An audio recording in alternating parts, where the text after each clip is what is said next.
네, 반갑습니다. 즐거운 세법 시간인데요. 많은 분들이 관심 있어 하는 8년 작용을 하면 이제 감면 혜택을 받을 수 있잖아요. 네, 오늘 맞습니다. 세무사님 모셨습니다. 네, 잠깐 인사 부탁드리겠습니다.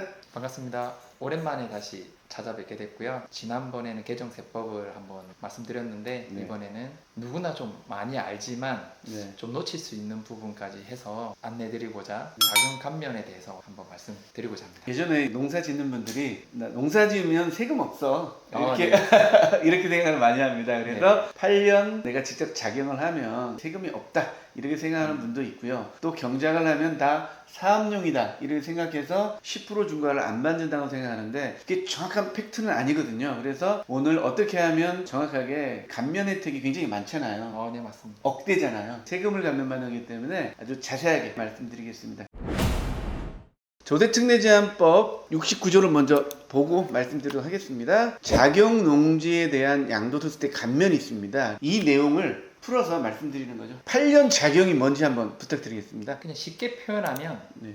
내가 농지를 사서 구입해서 농지에 경작을 한 횟수가 보유기간 중에서 8년 이상 경작을 했을 때 감면 혜택을 주는 걸 작용농지에 대한 양도소득세 감면이다 라고 보시면 될 것 같습니다. 그러니까 연속 8년이 아니어도 되는 거죠? 네, 맞습니다. 내가 네. 토지를 구매해서 네. 파는 시점까지 중에서 총 합쳐서 8년 이상이면 되기 때문에 네네. 중간에 끊기더라도 상관은 없습니다. 8년인데 작용이 나잖아요. 네, 위탁이라든지 임대는 안 되는 거죠? 네, 맞습니다. 잠시 뒤에 나오겠지만 네네. 타인에게 임대를 하거나 네네. 대리 경작 같은 경우에는 직접 경작한 걸로 보지 않습니다. 자, 여기서 작용, 농지법에서 배웠지만 작용이라는 거는 2분의 1 이상 노동력을 자신이 직접 하면 작용입니다. 그래서 네, 일부 위탁 같은 경우에는 작용으로 볼 수 있겠네요. 그렇긴 하지만 구분하기가 쉽지 않다 보니까 예, 예. 통상적으로 직접 경작했다라고 보고 네네. 대부분 저희 작용 감면 신청을 많이 하고 있는. 그렇죠. 위탁에 아, 대한 네, 걸 좀 약간 배제하는 상황이네요, 예, 예, 예. 실제적으로. 네, 알겠습니다. 그러면 8년이라는 거는 이제 확실히 아셨죠? 자, 그러면 여기 보면 밑에 보면이니까 휴경에 대해서 좀 나왔거든요. 휴경을 하면 작용이 아니기 때문에 그런 그 시간에서 제외되는데 네, 맞습니다. 밑에 보니까 저도 처음 보는 건데 농업식품기본법 네. 세계무역기구법에 따라서 일시 휴경 농지로 선정되어 보상금을 지급받은 경우에는 휴경기간도 작용기간으로 포함되네요. 네, 뭐 좀 어렵긴 하지만 네네, 그래도 알아야 될 것 특정 같아요. 법에 의해서 어쩔 수 없이 네네. 휴경을 간다라고 하면 네. 그 휴경 기간도 네. 어쩔 수 없이 네, 휴경을 휴경을 하기 하기 때문에 때문에 경작한 걸로 인정해 주겠다라는 네, 표현을 알겠습니다. 보시면 될 것 같습니다. 이거는 좀 특이한 케이스인데요. 네네. 어떤 이런 걸 알고 있으면 좋을 것 같습니다. 네. 네네. 자, 그러면 작용만 충족시키는 게 아니고 네. 제촌도 같이 충족시켜야 되는 거죠. 네, 저희가 작용 감면을 하게 되면 크게 세 가지 요건이 있다라고 보시고 안내를 하고 있는데 네, 네. 방금 대표님께서 말씀해주신 첫 번째가 작용 요건, 두 번째가 제촌 요건이라고 네, 해서 제촌. 거주 요건을 표현한다라고 보시면 될 것 네, 같습니다. 거주. 예. 하나는 이제 소득 요건이 있겠네요. 네. 자, 그러면요 먼저 네. 제촌 요건부터 한번 알아보겠습니다. 네. 자, 1번 농지가 소재하는 시군구 지역에 거주할 것. 2번 농지가 소재하는 시군구와 연접한 시군구 지역에 거주할 것. 3번 해당 농지로부터 직선거리 30km 이내의 지역에 거주할 것. 이 세 가지네요. 근데 이게 예전에 위장 전입이 있었잖아요. 네, 요즘 맞습니다. 현실적으로 위장 전입을 좀 어떻게 발견하는 방법이 있습니까? 이게 방금 대표님 말한 부분 중에서 네. 실무에서 아주 중요한 부분이에요. 네네. 첫 번째는 저희가 제촌 요건을 따질 때 당연히 네. 주민등록 초본을 보게 되면 공부상 판단을 하게 됩니다. 그쵸. 그럴 네. 경우 8년 이상 거주를 했다라고 하면 제촌으로 일단 추정을 하는데 네. 다만 네. 위장 전입이고 실질적으로는 타지에 거주를 하면서 네. 생활을 했다라고 하면 네. 주로 생활할 때 저희가 먹고 쓰는 경비를 카드로 많이 하기 때문에 그쵸. 카드 사용 내역 자체가 만약에 타지에 있다라고 하면 가장 정확한 근거 자료가 되기 때문에 위장 전입이 발각될 수도 있다라고 보시면 될 것 같습니다. 요즘 참 쉽지 않을 것 같네요. 네, 예전 것 같지 않네요. 네, 맞습니다. 그리고 농막에다가 위장 전입 해놓는 경우도 있었거든요. 예, 옛날에. 맞습니다. 그쵸? 맞습니다. 예, 네. 예. 이런 건 거의 걸린다 봐야겠네요. 네, 예전에는 그 네. 부모님 댁 옆에 있는 토지를 제가 소유하고 있다고 했을 때 그곳에 부모님 집에 제가 전입신고를 했지만 결국에는 타지에서 제가 소득을 충족하기 위한 네. 소득 활동을 하고 있었다라고 하면 그러한 생활 공간에서 결국에는 제 카드를 쓴다든지 네네. 뭐 주차를 한다든지 네. 등등을 위해서 발견되는 경우가 있어서 부인되는 경우가 종종 있었습니다. 예, 이게 제촌에서 가장 중요한 내용인 것 같습니다. 연접 시군구하고 그다음에 직선거리 30km 이내는 네. 제가 좀 도면으로 보여주면 좀 쉬울 것 같아서 좀 네. 준비했습니다. 예, 예. 예를 들어 이렇게 전라남도다. 연접 시군구는 예를 들어 제가 화순군이다 치면 네. 여기가 이게 연접 시군구인 거죠. 이렇게. 네, 맞습니다. 그렇죠. 바로 접해 있는. 예, 접해 맞습니다. 있는 게 연접 시군구입니다. 그래서 네, 만약에 맞습니다. 내가 화순군에 살면서 화순군의 농지를 경작하면 이제 제촌이 되는 거고요. 화순군에 있더라도 장흥이라든지 보성이라든지 이렇게 연접된 데를 하면은 제촌으로 인정이 되는 거네요. 네, 맞습니다. 자, 그리고 30km 이내라는 거는요. 우리 다음 지도를 보면 오른쪽에 네. 이렇게 거리를 잴 수가 있어요. 네, 맞습니다. 그래서 예를 들어 내가 사는 곳 그리고 농지 있는 곳 네. 이렇게 쭉 해보면 되겠죠, 그죠? 예, 맞습니다. 이렇게 해서 30km 이내면은 이것도 가능한 거죠. 근데 둘 중에 자기한테 유리한 걸 쓰면 되겠네요. 항상 저희 실무에서 보게 되면 예. 당연히 같은 시군구는 당연히 되는 거고 연접한 지역이라고 되어 있는데 내비게이션을 찍으면 길거리가 아니라 직선거리 30km이기 때문에 대부분 30km는 연접하는 시군구도 대부분 포함하고 있다 보시면 되기 그렇죠, 때문에 그렇죠, 맞습니다. 실무에서는 30km 이내냐를 첫 번째 주로 많이 본다. 천안하고 공주는 연접을 따지는 게 더 편하더라고요. 그럴 수 있죠. 예, 그런데 여기서 또 참 디테일한 질문이 나오는데 애매하게 있잖아요. 네. 29km에서 30 이런 분들은 어떻게 실무에서 하나요?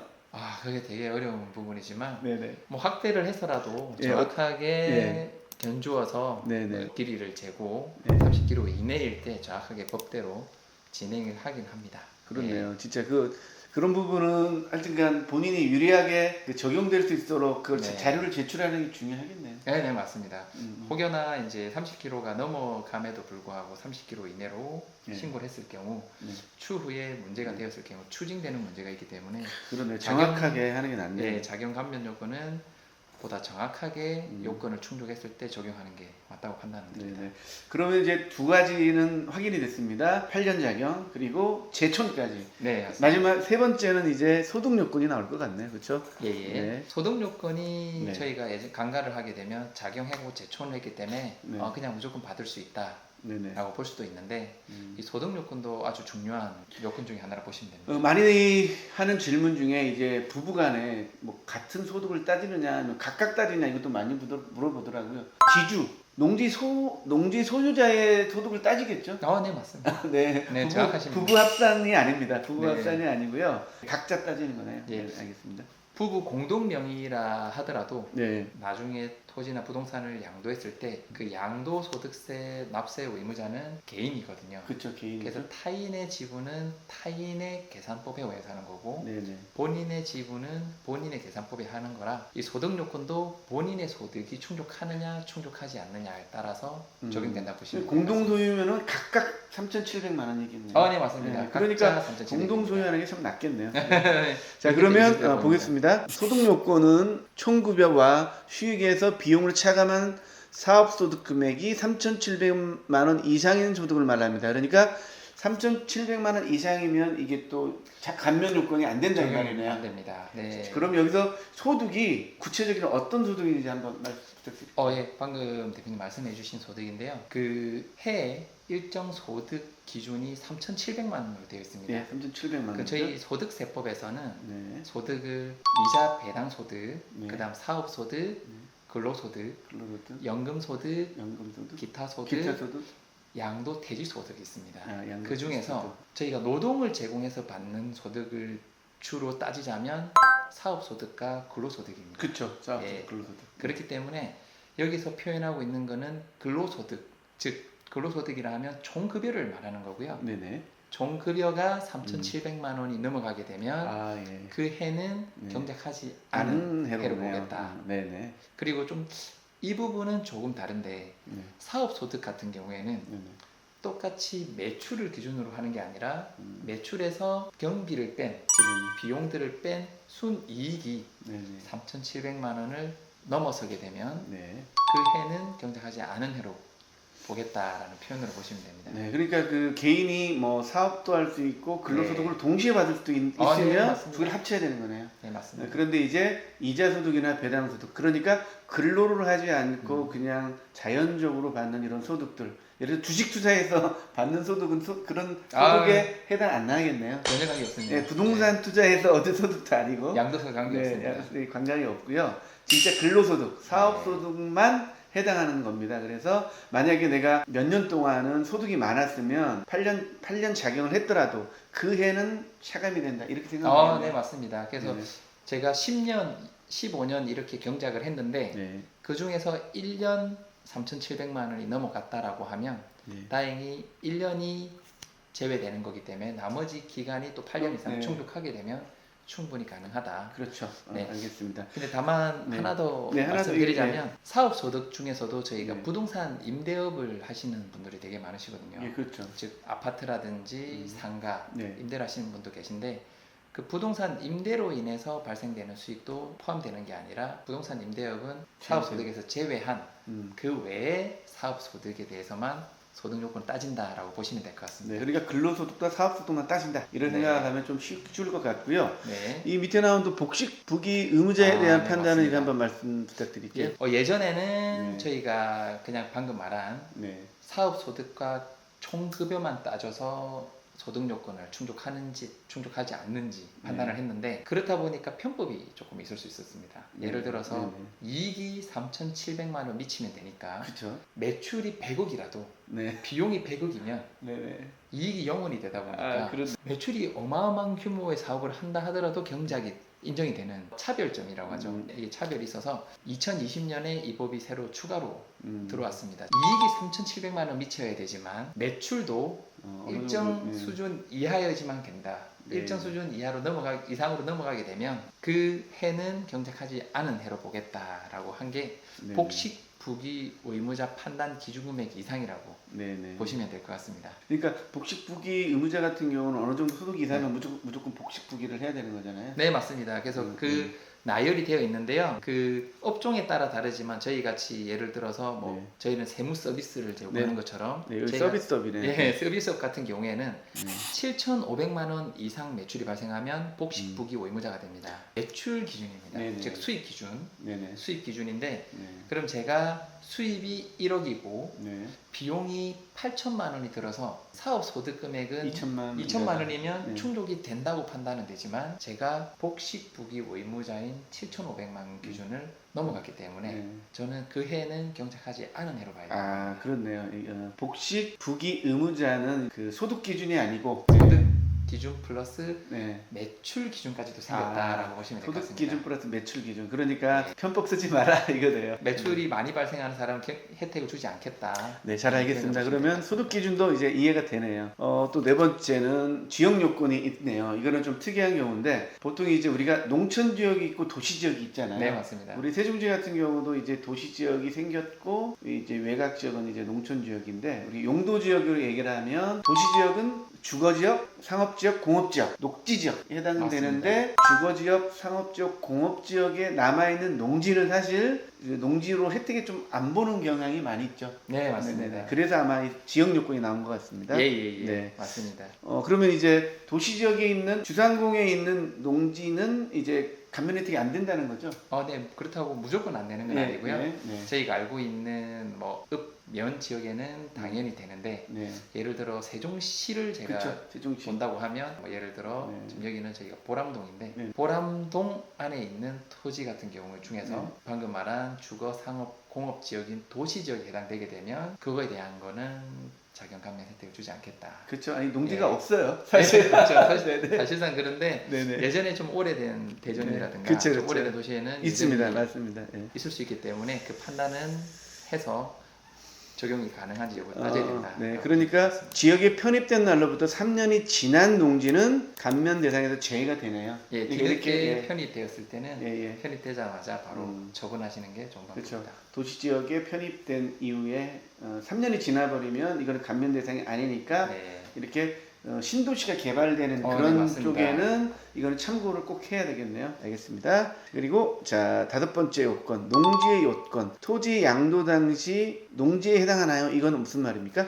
저희가 좀 전에 말씀 나눈 요건들을 다 충족했는데 네네. 막상 이제 처분하기 전에 저희가 농지로 쓰지 않고 네. 다른 용도로 썼다라고 하면 아 네네네. 보유 기간 동안에 8년 이상 경작을 했지만 네. 처분 시점엔 농지가 아닐 경우에는 네네. 자연 감면을 적용받을 수가 없습니다. 그렇기 때문에 네네. 다른 요건을 충족하는 것도 중요하지만 네네.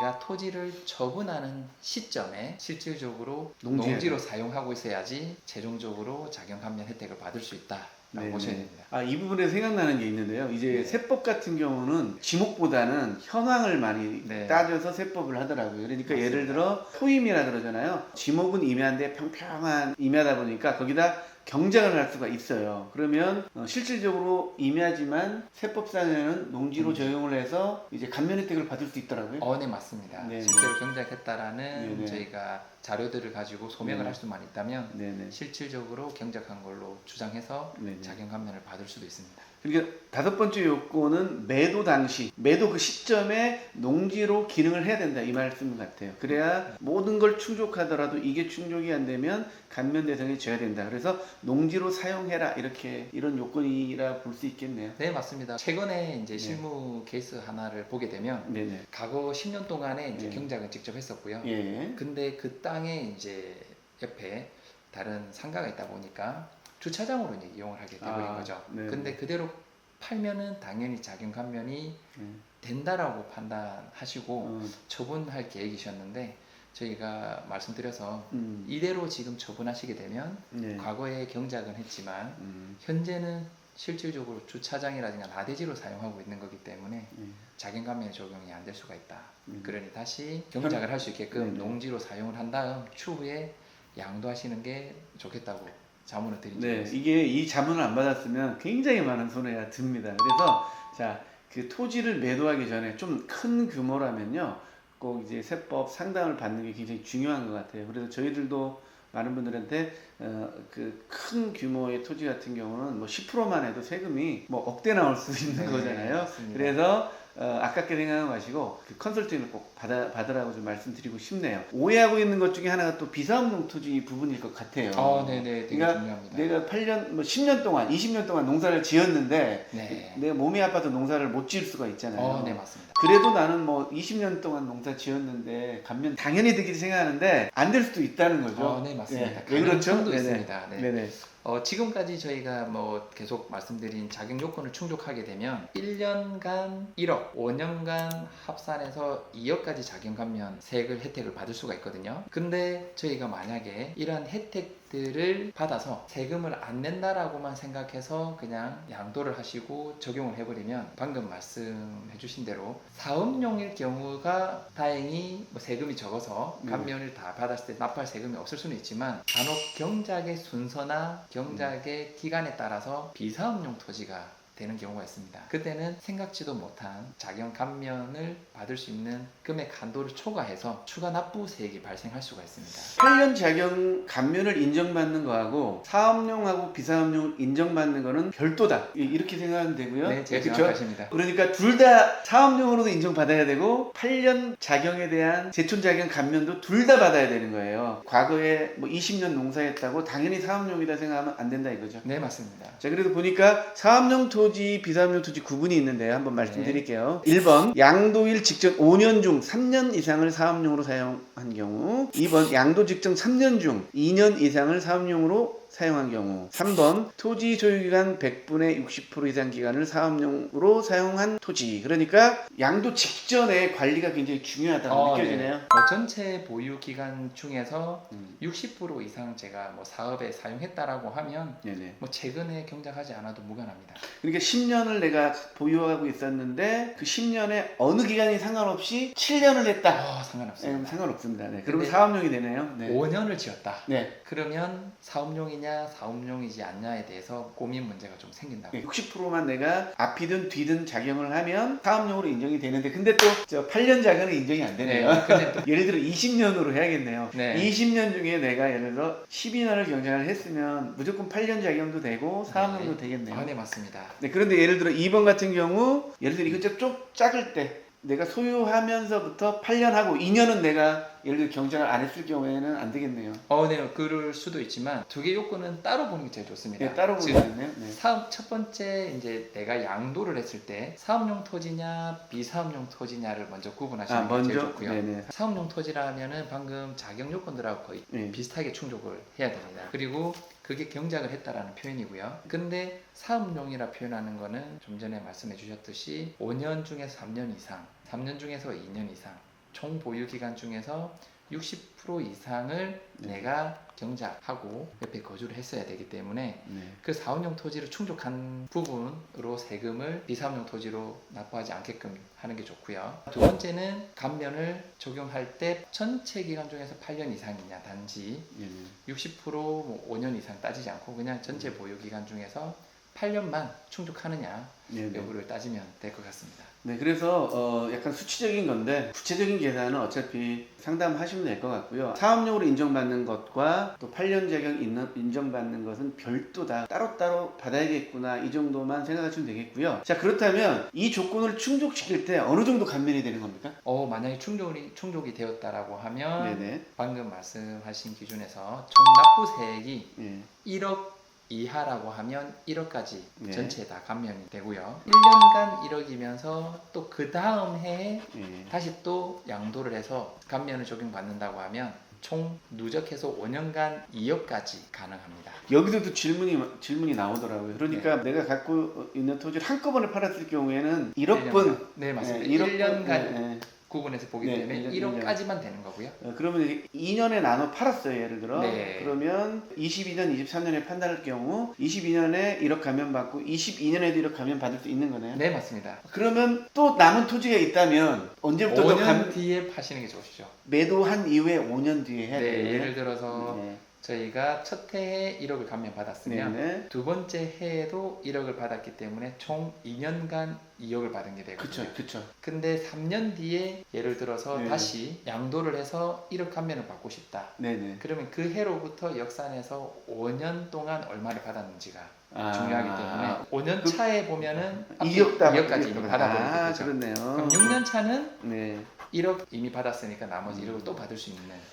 토지 많은 사람들이 이런 고민을 합니다. 네. 그래서 최종 매도한 이후에 5년 뒤, 그러니까 2억 감면 받은 이후에 5년이 지난 다음에도 팔면은 또 2억 또 감면 추가로 또 받을 수 있다. 그때 네, 산수는 좀 더 정확하게 하셔야 되겠지만 네네, 그렇네요. 지나면 또 받을 수 있다라고 보시면 됩니다. 아, 그렇네요. 그래서 좀 예전에는 그 토지 가격이 좀 싸가지고 예를 들어 8년 작용하면 1억, 뭐 2억 감면 받으면 세금이 없었는데 요즘 토지 지가가 너무 상승해서 양도세가 맞습니다. 많아졌잖아요. 네, 맞습니다. 그래서 8년 작용한다 그래도 감면 받는다 그래도 세금이 나오는 경우가 많이 있는 것 같아요. 네, 맞습니다. 요즘에는 더군다나 방금 그 말씀해 주신 바와 같이 네. 사업용으로 저희가 판단을 했을 때 네. 1억 이하라서 세금이 안 나와서 자격 감면을 적용받아서 납부할 세금이 없구나 네네. 하고 잘 넘어가는 경우도 있지만 그렇죠.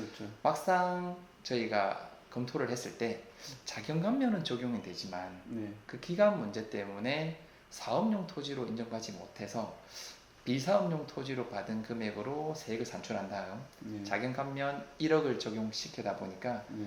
1억을 초과하는 금액에 대해서는 세금이 나오는 경우가 요즘엔 종종 많이 있습니다. 특히 여기서 한번 부탁드리고 싶은 거는 그 상속받으신 분들, 제촌하지 않으시는 분들 있잖아요. 근데 그 10% 사업용으로 인정받는 것만으로도 상당히 절세가 되거든요. 그래서 합법적인 임대차를 해서 8년이 지나면은 이게 사업용으로 인정이 됩니다. 그래서 농어촌공사를 통해서 임대차하는 게 지주로서는 굉장히 큰 혜택을 받는 거니까요. 이 부분은 한번 제가 말씀드리고 싶네요. 자, 그러면 우리 세무사님이 그 사례를 한번 가져왔거든요. 요걸 한번 설명해 드리면 좋을 것 같습니다. 간단하게 한번 네네. 가정을 해봤습니다. 네네. 즉 우리가 보유 기간이 20년으로 보게 되면 네. 지금이 2022년이다 보니까 2003년부터 2022년까지 네네. 20년 동안 내가 토지를 보유하고 보유했고, 있다라고 네. 가정했을 때 네.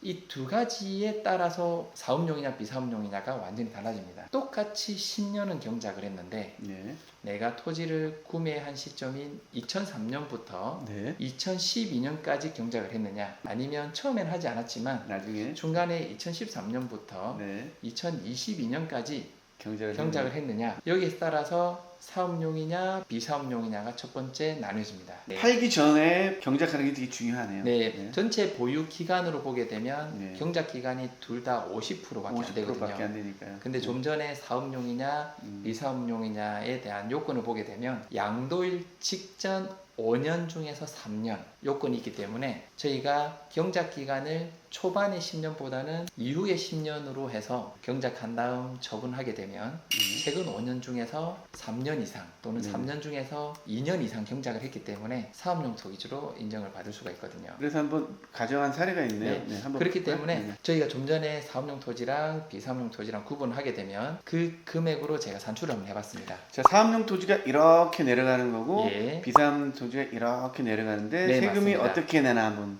예. 확인 한번 해보겠습니다. 양도가액은 저희가 7억 5천으로 가정을 네, 했고요. 취득가액은 3억을 가정했습니다. 아, 너무 저 양도차가 너무 네, 좀 소극적으로 하셨네요. 네, 좀 그래야지만 네, 네, 좀 비교할 수가 알겠습니다. 있기 때문에 네, 양도 차익이 4억 5천입니다. 양도 차익이 4억 5천이 나왔고요. 네. 20년 보유했기 때문에 네, 저희가 장특공. 장기 보유 야, 특별공제 최대 30% 적용을 30% 했고요. 적용했고요. 그리고 나머지 소득 금액에서 소득 공제 네, 네. 250만 원을 공제한 3억 1,250만 원이 과세 표준이 됩니다. 그쵸, 그쵸. 여기에서 기본적으로 사업용 토지 같은 경우에는 40% 네, 의 기본 세율이 적용이 되는데 네. 비사업용 토지 같은 경우에는 여기 기본 세율에다가 10%가 더 중과가 됩니다. 그렇게 되면 산출세액이 사업용 토지일 경우에는 9,960만 원이 되고요. 근데 비사업용 토지가 되게 되면 네. 1억 3,085만 원이 됩니다. 네. 근데 저희가 자경 감면은 1년간 1억이 최대이기 때문에 네. 사업용 토지 같은 경우에는 1억 이하라서 전체 다 공제가 되지만 비사업용 토지 같은 경우에는 1억을 초과하는 3,085만 원은 추가로 세금을 납부할 내고. 금액이 네. 발생해 버리게 되는 네. 겁니다. 똑같은 케이스에서 똑같이 경작을 했지만 경작 기간이 달라지면서 네. 사업용이냐 비사업용이냐 구분이 되기 때문에 세금이 추가로 나오게 되고 여기 지방세까지 붙게 되면 최종 네. 3,393만 5천 원의 네. 납부 금액이 발생되기 때문에 이 두 가지가 음. 하나도 납부하지 않아도 되는 케이스와 네, 3,393만 5천 원을 납부하는 케이스로 자, 그럼 나눠진다고 지금 보시면 여기 됩니다. 세율이 50%에다가 10%가 중과되는 겁니까? 아니면은 네, 중과돼도 50%인 겁니까? 40%에다가 네. 플러스 10%가 더 중과가 되어서 50%를 적용한 아, 거고요. 50% 적용하는 거네요. 예. 세율은 똑같네요. 아, 뭐 그대로네요. 아, 과세 표준이 똑같으니까 세율도 맞습니다. 똑같고. 예, 그다음에 단지 10% 10%만 중과가 된 거네요. 예, 맞습니다. 제가 누진 착각했네요. 공제는 네. 제외하고요. 다행히 자경 감면은 감면분에 대한 농어촌 특별세도 비과세가 되기 때문에 그렇네요. 특별한 혜택이라고 보시면 될 것 같습니다. 아, 지방 때도 감면이 되네요. 예, 지방세는 나쁘지만 저희가 감면을 하게 되면 감면분에 대해서 일부 20% 정도는 농어촌 특별세로 납부를 원래 하게 돼 예, 있습니다. 돼 있죠. 자경 감면은 농어촌 특별세도 비과세이기 때문에 사업용 토지이면서 지금 요건으로 충족한다면 세금 낼게 하나도 없게 되는 거예요. 아, 네, 이 부분은 되게 몰랐네요. 네. 그러니까 농민들의 혜택 중에 하나예요. 네, 맞습니다. 8년 자경에 대한 요건들을 한번 다 따져봤습니다. 세무사님 입장에서 양도를 준비하는 분들, 농지 양도를 준비하는 분들을 프로세스를 한번 이렇게 실수하시는 분들, 실수하면 굉장히 금액이 크잖아요. 네, 맞습니다. 양도를 계획한다면 어떻게 몇 년 전부터 어떤 식으로 하는 게 좋은지 한번 실무에 맞게 한번 부탁드리겠습니다. 지금까지 요건들처럼 다시 한번 전체 안내해드린 대로 한 번씩 내 상황이 맞는지 요건을 한번 따져보시는 게 제일 중요하고요. 그 다음에 자경 감면은 특히나 저희가 신고를 한다고 해서 끝나는 게 아니라 신고하고 나서 과세관청에서 담당 공무원께서 네네. 다시 한번 검토를 해서 적정 여부를 따지기 때문에 요건에서 제가 자경을 직접 했는지 네.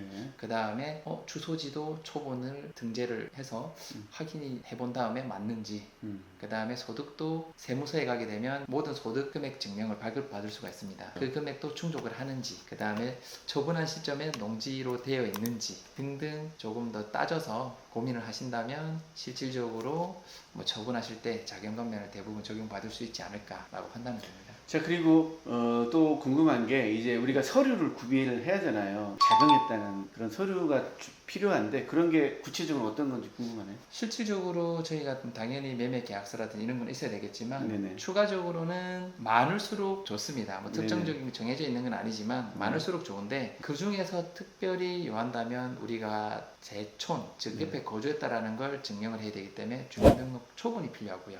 그다음 두 번째로 내 앞으로 되어 있는 농지원부가 그렇죠. 있느냐. 농지원부. 그다음에 내가 비료를 산다든지 음. 농기구를 산다든지 당연히 한 구매 필요하겠죠. 내역들이 네, 있는가. 구매 내역. 그다음에 내가 조합원에 들어갔다라고 하면 네. 조합원 증명원이 있을 거고 그렇죠. 그리고 혹시나 저희가 보상금 같은 보전을 받는다면 직불금 내역 같은 게 네, 있을 직불금. 겁니다. 네. 그리고 주위에 제가 농사를 짓고 하다 보면 주위에 뭐 마을 이장님이라든가 아니면 마을 동네 분들하고 관계도 있다 보니까 주위에 저희가 농사 지었다라는 걸 확인해 줄 수 있는 경작 확인서 그런 부분이 있다라고 하고 그 외에 저희가 뭐 사진이라든지 아니면 실제 경작했다라는 걸 증명할 수 있는 네네. 서류가 있다라고 하면 추가하시면은 많을수록 좋고요. 좋겠네. 지금 말씀드린 게 하나라도 없으면 안 된다라는 게 아니라 네네, 그렇죠. 많을수록 좋은데 간혹 어떤 농지 사정 또는 개인 네. 사정에 따라 그 증빙 서류가 없을 수도 있으니까 있는 거 잘 챙겨서 꼭 네. 소명해서 경작 감면 적용받으시면 좋을 것 같습니다. 네. 실질적으로 이제 농촌에서 농사 짓는 분들은 이런 게 다 있잖아요. 근데 네. 도시 농부하시는 분들은 사실은 미리 준비를 해야 되는 거예요. 이 요건을 알고 큰 농사를 짓는 게 아니잖아요. 깜빡할 수도 있습니다. 그리고 대부분 이제 경작한 것들 식구들한테 다 나눠주잖아요. 그렇기 때문에 소득은 농사를 통한 소득이 있을 수가 별로 없어요. 그러다 보니까 이런 자료들 준비를 잘 하시면 좋을 것 같고요. 보통 이제 경영 일기 그런 것도 쓰더라고요.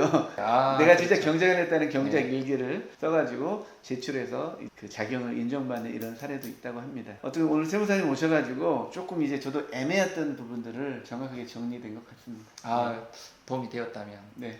저도 감사합니다. 도움이 되셨다면 전화를 많이 하셔야겠죠? 네, 뭐 도움 드릴 수 있는 부분 있다면 언제든 네네. 연락 주시면은 도움 드릴 수 있도록 노력하겠습니다. 예, 양도소득세에 대해서 궁금하신 부분은요. 이뿐만이 아니고 사실 디테일한 부분, 우리가 방송에서 말할 수 없는 부분들도 사실은 현장에 가면 다 있잖아요. 그래서 그런 부분들에서 좀 궁금하신 분들은 여기 전화번호 안내되어 있으니까요.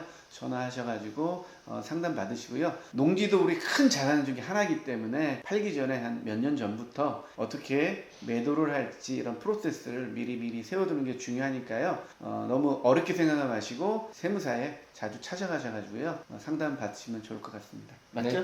네, 맞습니다. 네, 맞다고 합니다. 자, 그럼 저희들 인사드리도록 하겠습니다. 감사합니다. 감사합니다.